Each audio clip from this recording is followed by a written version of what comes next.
Hi, thanks for joining me tonight for an in-depth, summary of an in-depth fall Q3 market report with, I know we're tired of the news. I tend to watch it on Hulu so I can fast forward through it. And so if you want to fast forward through this, I can't complain. At any rate, I want to touch on some highlights. You can always visit my blog. Oh, wait a minute. Should have that info showing for you. I was going to say right here, but it's not showing. You can visit my blog at susannakunkel.com, where I've published an in-depth report. And in my passion to provide information, every aspect has clicks and more details, and you can dive deep, as I have, into data analysis if you like, or we'll just cover some highlights here briefly. When I wanted to do a report, I do market reports regularly. At this point in time, though, I found it very challenging because each market segment it has multiple layers and many aspects to the story. There's not one just single answer in terms of how's the market. I have loved ones in my family who are big science fiction fans and metaphysical, and so you might say it's a time of quantum physics where there's multiple realities within the same moment in time. In fact, right now, I would say is unlike any other time in my 16 years of real estate experience, having gone through the mortgage crisis in Hawaii, where it was not a small thing. It was like a tsunami, whatever the allegory you'd like to use. At any rate, what's so complex here is the dynamics that we're facing as a country with COVID and the economic impact of that, as well as the social geographic dynamics and how that, the trickle out from the COVID crisis in not just the economy trends, but lifestyle trends, and how those are affecting different communities or, market segments, let's say demographics, in different ways. We have, in fact, one of the experts are talking about, back in April, they were asking, one of my older videos, you'll see, is it a U-shaped recovery, a V-shaped recovery? Well, there's been a consensus that we are facing, I wouldn't call it recovery, but a K-shaped impact from COVID. What's a little scary about that, and we'll get into that a little bit more after we talk about the highlights, because I want to talk about what it all means, is the K-shape, just like a K, it means there's two different realities.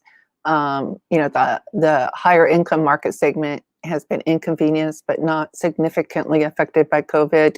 And then there's another part of the country, different, the service workers, the hospitality industry, that's just been devastated. In fact, tonight on NPR, I heard the quote that there are, in the economic update, talked about 10.5 million people are unemployed. And the gross revenue from small businesses is down 25%. So, jump forward a little bit, I'll give you a preview. While some of the results that we'll see are clearly from the protected part of the economic market or demographic, we can't presume that the lower half of the K will not impact the upper half of the K. And when that would happen and how it will happen, we don't know. There's a domino effect that no one can predict in terms of the global economic environment we're in. So when I hear pundits, excuse me for using that word, it feels like a bad word. When I hear people say, we're not going to have the same situation as 2009 because it's not the mortgage crisis. Well, that's partially true. It's not the mortgage crisis, and it won't be the same, but that doesn't diminish the impact, the negative impact and potential risk in certain market segments. And what's a little bit bizarre, and why you're hearing different stories, is there are other parts of the market that economically have not really been affected at all. So there you go. It's almost like when you're dating and you hear that one answer you don't want to hear is what's your relationship status? It's complicated. Nobody wants to hear that. The same thing, I'm sorry to say, the real estate market right now is complicated. So let's touch on some highlights, I think, to tell the story most dramatically in the luxury market, to show the shifts that have been happening. Just a little caveat, prior to COVID, the luxury markets on the main line in areas like Villanova and Bryn Mawr were healthy and in fairly high demand. what we had been consistently hearing from buyers is they wanted walkability, like with Wayne, to be able to walk to shops, to have some sense of suburban living quality. Didn't want a house that's too big, wanted some yard, but wanted to be able to get to the train station, wanted to be able to walk to Suburban Square, wanted, if you're moving from the city, they didn't want to be completely isolated. So that left Gladwin out a little bit. Gladwin is a village. There's only about 1,500 privately owned properties, residential properties in Gladwin, a large number of large estates. And prior to COVID, the feedback from buyers was there was too much house. Don't want to have to take care of pools. That's a liability. Pools were almost a negative instead of an asset, and too far away from everything. Well, so Gladwin exemplifies the biggest shift that we're seeing. Conversely, we'll talk a little bit more about the luxury condo market in Center City. But you'll see in my reports, and I'll pull them up. I don't want to be too awkward here with the screen sharing, but just in a snapshot in terms of inventory, for instance, Gladwin had been running at about, for a 5-year average of 10 months of inventory, which in any analysis makes it pretty much a buyer's market. Days on market were long. There wasn't anything compelling people to buy luxury properties, like what we have offered in Gladwin, above 2 million, above 1.5 million. So quite often you saw many, many days on market, sometimes a year, sometimes more. Fast forward, COVID created that sense of urgency. All of a sudden, that shift was like 380 degrees or 180 degrees, 360, whichever degree major shift. So what was previously almost a liability of a pool became, as you know now, a hot demand. What previously was unwanted, 6 bedrooms, 6,000, 10,000 square foot home, all of a sudden becomes very desirable when you have multiple professionals, multiple generations living and working from home, homeschooling or remote schooling, different zones for different activities, and also college kids coming home, empty nesters that found out their nest isn't empty at all. In fact, it's in housing not only multiple generations, but universities and all kinds of institutions, as well as their own work life. So now those homes, the large estate homes, are in high demand with only 3 months of inventory. We'll look at the numbers a little more closely in a moment.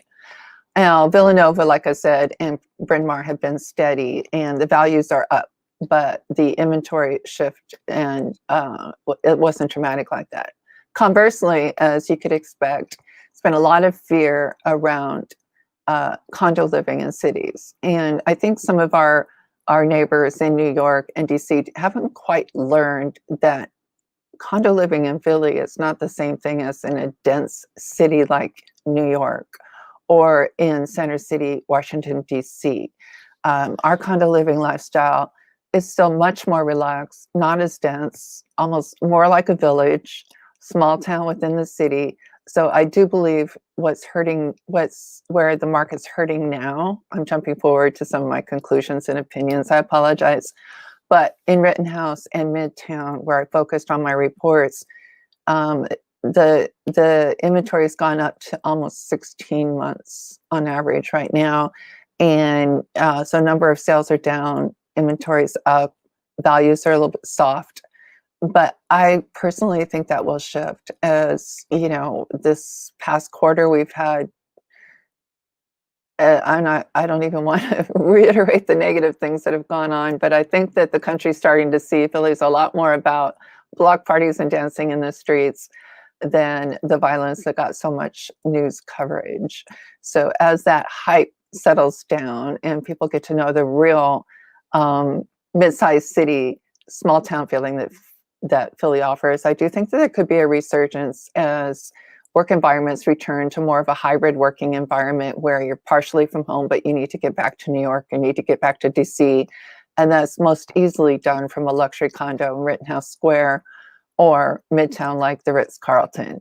So those two extremes kind of exemplify sort of the most dramatic impact on the luxury market that's been happening in our communities and mirror what you'll see in the National Luxury Report that's tied to the reports that you'll have in the link of the blog article. So let's look. I'm going to go ahead and pull up do screen share with you because I wanted to show you some details so you don't have to just trust my word.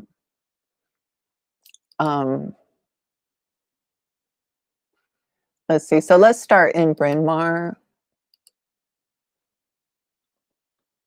This is the online luxury report for Bryn Mawr, and this is, I want to zoom in. You'll see that here, currently we're at 3.8 months of inventory. And interesting, this is for the luxury market segment, but looking at the overall Bryn Mawr market trends, you'll get a chance to look at 5-year trends on the next page. But the average sold price, month over month with the luxury market is a point of interest, but hard to really draw any conclusions from because one or two high-end properties, $3 or $4 million properties can completely skew statistics in our small markets. So I wouldn't focus too much on the month over month, although it is interesting. And especially when, 1 month has this political event or this has shut down, so we can have these little spikes month to month. But when we look at the year over year values in Bryn Mawr, this is Bryn Mawr in general, not just the luxury Bryn Mawr, are up 18.5%. And that's significant. Now here you'll see the statistics for 5-year trends as you look at the report.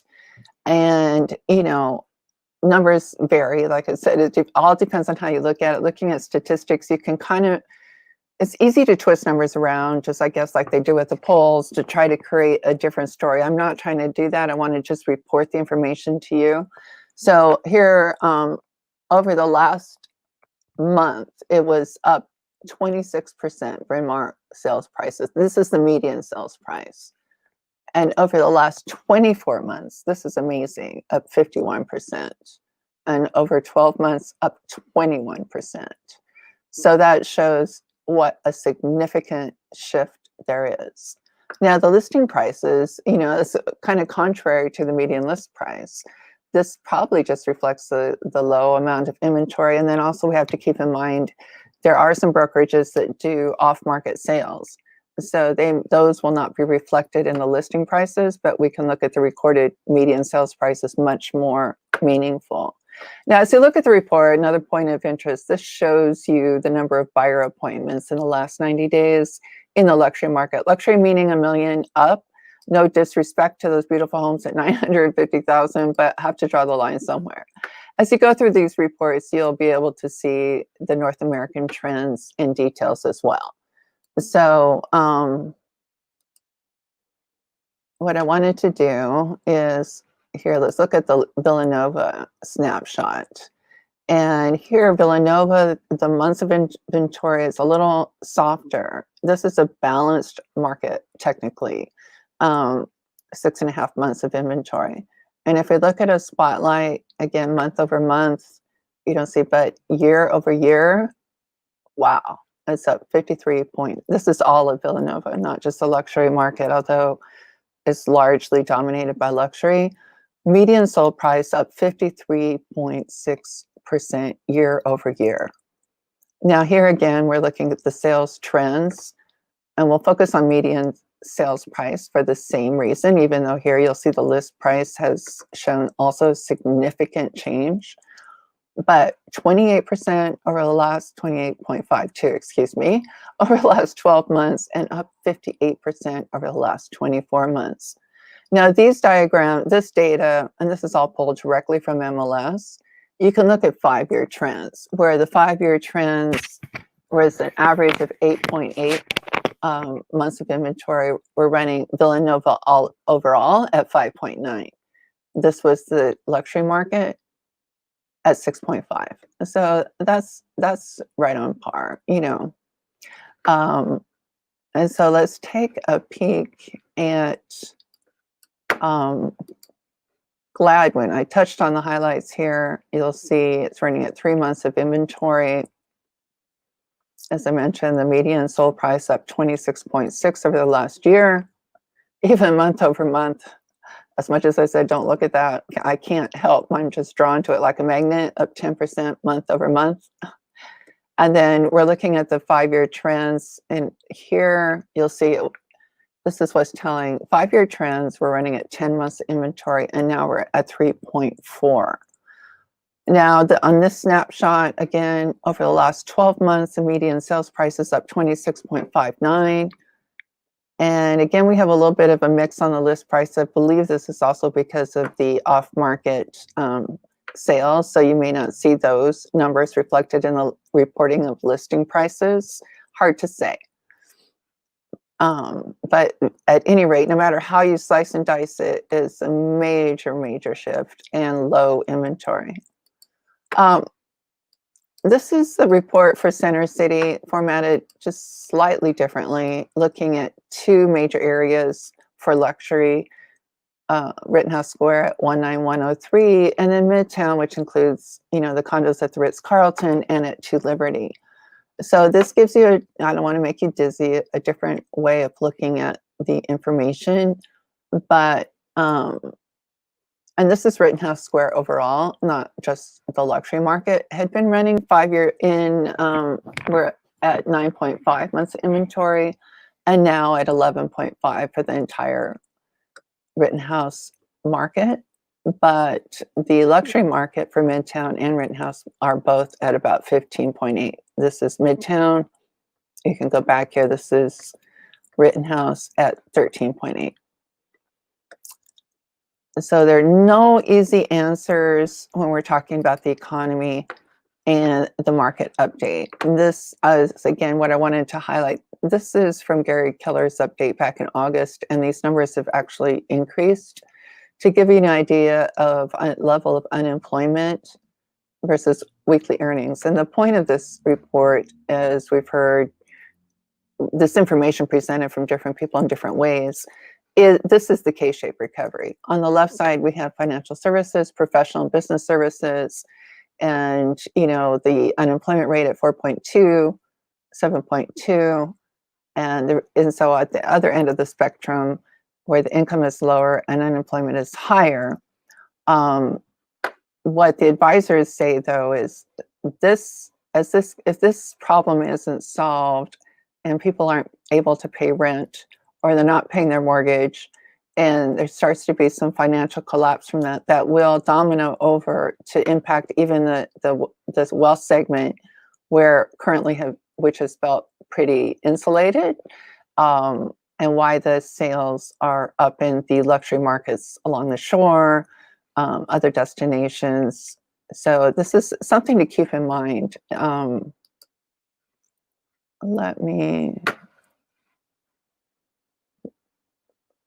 I want to get you back. How do I come back?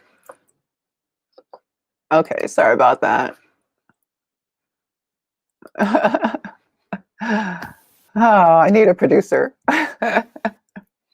Anyway, so those are some highlights. And then the other market segment that nobody likes to talk about are the distressed properties. I won't pull up the graphic here, but it's in my blog report. There's a tremendous spike in recorded delinquencies, and it looks like the same as 2009. However, you'll see there's so much information, I had to separate that out into a different report. The thing to keep in mind about the distressed properties is, yes, it's not 2009. This is not from bad mortgages, and people did indeed get their forbearances. And so I've heard a lot of people and some high-ranking analysts say things that I don't necessarily agree with, because they're comparing the mortgage crisis to the situation we are in now, and they're saying that, which is fine, but the conclusion that it's not a problem now because it's not bad mortgages, I don't agree with. It's a different cause, but that doesn't mean we can ignore the effect. Now, these forbearances, there were problems with when the forbearances were rolled out and offered during March and April. Lenders were actually rapid dialing, telemarketing many owners to offer forbearances, and people were quickly accepting them without reading the fine print. And we can flash back and go through a couple of video interviews I did with two attorneys who talked about that, Lee Perlman and Michael Diallo.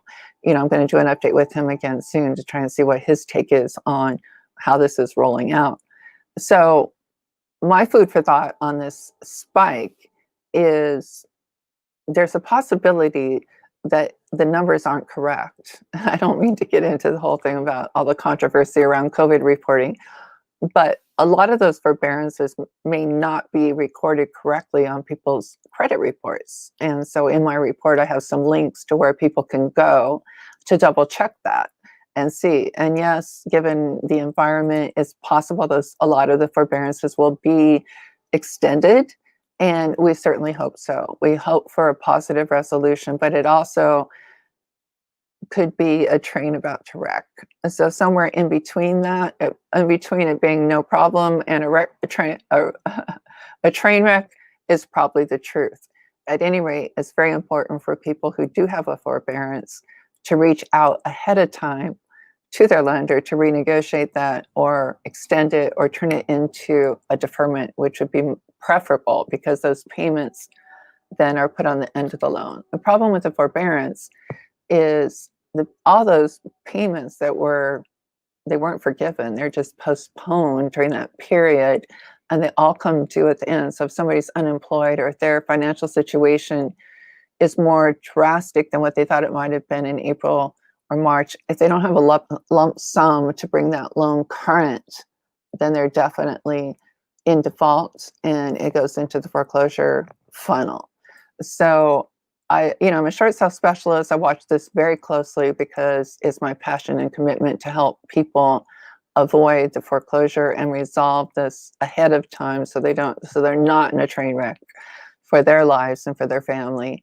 So that's another market segment. It's like a Rubik's Cube, right? There are so many different, one analogy I often use, having lived by the ocean for so many years and being married to a big wave surfer, it's like the little cross currents, so what you see when you live by the ocean, to never turn your back on the ocean.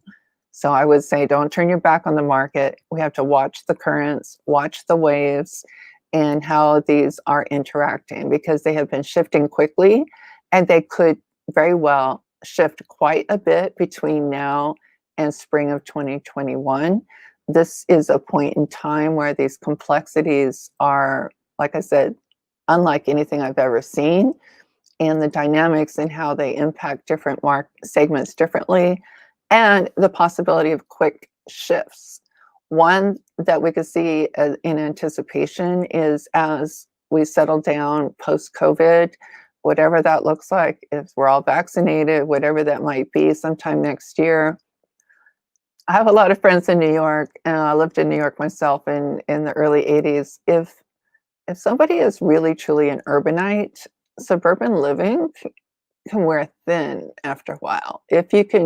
So it's unclear whether the exodus to complete suburban living is going to be long-term, or if people might be drawn to more of a hybrid solution, like some of the offerings I've been talking about, like my personal favorite at 814 South Swanson Street, where you really have suburban living in the heart of Queen Village, which is a very cosmopolitan environment, but it's quaint, small townish, and you can have the best of both worlds. So I do believe we're going to see some shifts next year.